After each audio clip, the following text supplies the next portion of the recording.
Haligi aytgan katta masjidlarni ba'zilari ilmga bir yo'li mutaxassislashib ketdi. Masjidning atrofiga demak yotoqxonalar qurib, darsxonalar qurib, kengayib universitet shakliga keldi. Hamma ilmdan alohida yo'nalish bor, alohida ustoz bor, alohida idora bor.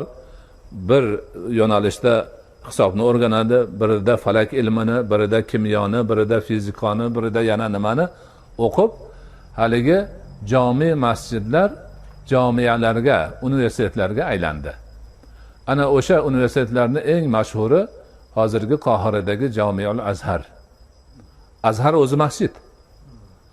Jami degani masjid degani. Jamiul Azhar demak Azhar masjidi universitetga aylangan. Xuddi shuningdek Mag'ribda, Fasda Qaroviyinlarni jamisi bor, universiteti bor. Tunisda Zaytuna degan jamiya bor. Bular ham shu universitet shakliga kirgan. Mana shu